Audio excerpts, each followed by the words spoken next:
Bonjour tout le monde, donc aujourd'hui je vous fais une petite vidéo qui va pas durer très longtemps. Je voulais vous présenter un produit que j'utilise régulièrement à la maison pour fabriquer mon pain sans gluten. Il faut savoir que pour ceux qui mangent sans gluten et qui veulent manger du pain sans gluten, c'est hyper compliqué de trouver un bon pain sans gluten. J'en ai testé 50 000, j'ai fait mes propres recettes, j'ai acheté des préparations, j'ai acheté du pain tout prêt, etc. Il faut savoir que pour le pain tout prêt, en fait, beaucoup de marques ne sont pas labellisées, ne sont pas bio, donc vous avez énormément de saloperies à l'intérieur qui sont cancérigènes, donc je vous déconseille fortement d'acheter du pain sans gluten s'il n'est pas labellisé, en fait, tout simplement. À savoir que le pain sans gluten, d'une manière générale, est dégueulasse. Quand on a mangé une bonne baguette ou un bon pain, etc., c'est vraiment très difficile de faire la comparaison quand même, faut être honnête. Voilà, donc après beaucoup d'expérience, j'ai fait du pain sans gluten machine, je fais du pain sans gluten façon signalée, cuisson vapeur. Je vous avais fait la vidéo, pour ceux que ça intéresse, elle est dans la playlist recettes. Ce pain est délicieux par contre, donc celui-là, pour ceux qui auront envie de le tester, ben, n'hésitez pas parce qu'il est vraiment très bon. Mais là, je voulais vous parler d'une préparation toute prête en fait, donc sans gluten, qui est succulente. C'est une préparation que je faisais d'une manière générale à la machine à pain. Et maintenant, je la fais directement au four et franchement, le rendu n'a rien à voir. À la machine à pain, il fallait vraiment le toaster, enfin au moins une fois ou deux pour qu'il soit vraiment meilleur. Alors que là, il n'y a pas besoin du tout de le toaster, il est très bon. La mie ressemble vraiment à une mie, on va dire, tout à fait normale en fait.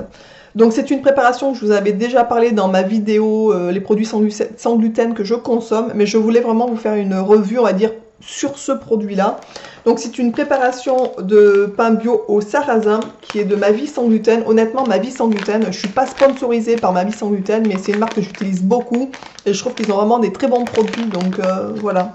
Donc c'est cette préparation.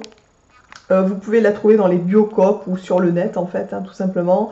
Donc ça fait en gros un pain de 500 grammes. Donc ce qui est déjà assez sympa. Nous c'est un pain qui nous dure quand même plusieurs jours. Donc ça je trouve ça très bien. Alors oui, c'est assez cher, peut-être que la préparation est dans les 5 euros, quelque chose comme ça, donc ce qui paraît hors de prix, mais honnêtement, nous, le pain, il nous dure au moins 4 jours, je pense, quelque chose comme ça. Donc bon, si on ramène au prix d'une baguette ou d'un pain, on va dire que c'est à peu près kiff-kiff. Du coup, on n'est plus des gros mangeurs de pain. Avant, moi, j'en mangeais, j'aurais pu manger un pain entier, moi, toute seule. Aujourd'hui, je passe même des journées entières sans manger de pain, je suis plus du tout dérangée, mais bref. Donc voilà, donc la préparation est vraiment hyper simple. Donc il faut acheter bien sûr aussi une levure sans gluten, ce qui est logique, sinon c'est pas la peine, je veux dire, de faire du pain sans gluten, hein, tout simplement. Alors je vais ouvrir parce que je les ferme avec un élastique. Donc moi je prends du lait sarrasin, qui est comme ça. Je me souviens plus du prix, mais c'est pas très très cher par contre le lait sarrasin. Vous en avez 50 grammes, donc c'est bon pour 2 préparations de pain. Et donc voilà, tout simplement. Donc ça vous le trouvez aussi soit sur internet, soit dans les Biocoop, je pense facilement. Donc comment on procède? Donc c'est vraiment, en plus la recette est hyper simple. Alors il faut vraiment pas être une grosse cuisinière pour, enfin une grande cuisinière pardon pour réussir à faire ce pain. Il faut vider la préparation donc dans un saladier. Donc jusque là c'est facile, hein, on est d'accord. Il faut rajouter donc 25 grammes de lèvres sarrasin. Donc bien sûr il ne faut pas utiliser de cuillère en ferraille puisque ça éviterait que la levure monte. Il faut une cuillère en bois.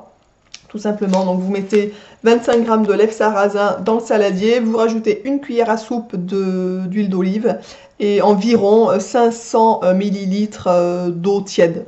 Voilà, vous remuez, donc jusque là rien de sorcier. Une fois que vous avez bien remué pour que tout soit bien mélangé, vous mettez ça dans un moule à cake, vous couvrez ensuite d'un tissu humide et vous laissez poser 2 heures. Donc vous voyez, c'est vraiment pas simple. Honnêtement, la préparation, peut-être que ça prend je sais pas, 10 minutes, mais encore, je pense que je suis large. Vous laissez reposer 2 heures et après vous faites cuire au four, environ 195-200 degrés pendant 40-45 minutes et votre pain est fait. Donc vraiment, c'est hyper simple à faire. Et voici le rendu. Donc vraiment, on a une mie, ce qui est quand même presque impossible dans les... Enfin, moi, j'ai jamais mangé de pain sans gluten avec une croûte, pardon. Et quand on l'a fait dans la machine à pain, il n'y a pas du tout de croûte en fait. C'est vraiment tout mou. Mais bon, c'est quand même déjà bon, mais oui, il faut le toaster.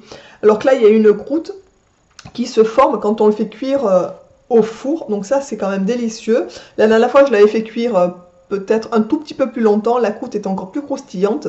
Donc ça fait un rendu comme ça. Donc vous voyez, la mie est assez aérée quand même. Il sent bon. et il n'est pas collant, la mie n'est pas collante, puisque souvent le problème des pains sans gluten, si on ne les toaste pas, je trouve que la mie est collante, ça c'est, enfin berk, voilà, c'est pour ça que je les toaste en fait, quand ça sort de la machine à pain. Et voilà, donc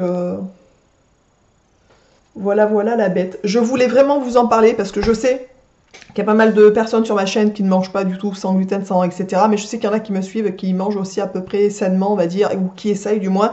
Et honnêtement, cette préparation, si vous la faites au four, elle est super bonne. Voilà, donc je voulais vous partager cette petite trouvaille, enfin trouvaille qui n'en est pas une puisque j'utilise cette préparation depuis maintenant plusieurs années. Donc, mais je voulais vraiment, c'est la première fois que je le fais au four en fait. Et honnêtement, le rendu n'a rien à voir avec la machine à pain. Donc je voulais vraiment vous partager ça. J'espère que cette vidéo, bah, écoutez, vous aura plu. N'hésitez pas à liker tout simplement la vidéo, ça fait toujours plaisir. Je vous embrasse bien fort et je vous dis, écoutez, à très vite dans une prochaine vidéo. Ciao!